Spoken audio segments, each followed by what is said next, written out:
Yeah, the COVID-19 pandemic has had an unprecedented impact on just about every industry.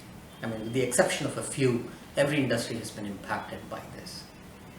Now, when will the recovery come is yet to be seen, right? We don't have that crystal ball at this point in time to say when it will happen. While there is some uncertainty still in the air, there certainly are positive signs of revival that we see across the board. The markets in China are picking up. In fact, we're hearing that the markets in China are not very far from the 2019 levels. Independent jewelers in the US are doing very well. Polishers are polishing stones.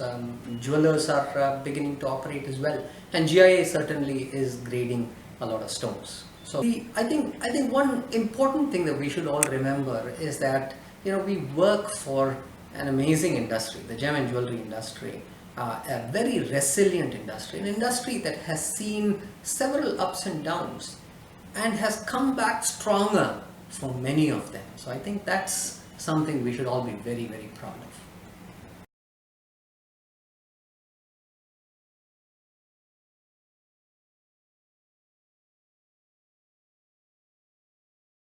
You're absolutely right. Our focus is always delivering accurate reports in a timely manner. So when we came out of the lockdown, we started both of our laboratories in Mumbai as well as in Surat with limited capacity. And over a period of time, we've been constantly increasing our capacity. Now, our focus has really been in two areas. First, the safety of our employees, and the second is our ability to deliver reports and meet the needs of the industry. And in order to do this, we re-engineered our processes all the way from employee pickup to employee drop-off, and also from intake to return of goods. And we will continue to look at our processes and make improvements to ensure that our employees remain safe and we also meet the needs of our clients. The future of grading in GIA is going to be very, very exciting. Now, as you've heard recently, GIA has joined hands with IBM Research in developing artificial intelligence technology in the area of clarity grading. Now, this brings together two organizations with very deep knowledge in their own domains, which makes this project very, very special. So this technology will improve consistency and accuracy in our grading results and will also add efficiency to the way we grade stones. Beginning the fourth quarter of this year, GIA will also offer in its lab-grown reports specific 4 Cs of color and clarity, replacing the descriptive grades that we used to give before. We see consumers' interest in the area of sustainability, and we believe our Diamond Origin report addresses this requirement. As the industry evolves, GIA will continue to innovate and stay at the forefront of technology.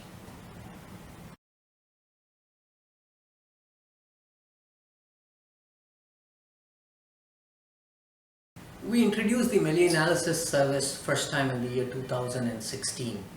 Now, this is a fully automated service, and the service is capable of separating natural diamonds from lab grown as well as treated naturals. GIA were constantly innovating, and we've now expanded this service to include the fancy Melee diamonds.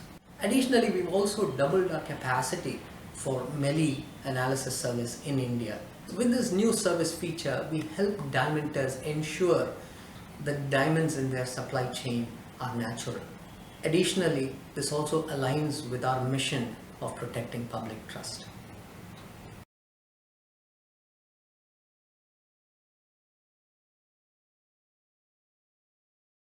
Jewelry is an integral part of our culture.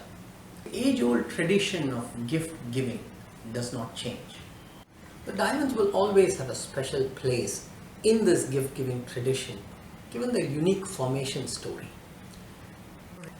Formed billions of years ago under extreme conditions of temperature and pressure, and moved to the surface of Earth through volcanic activity. Now, this will always remain a special gift.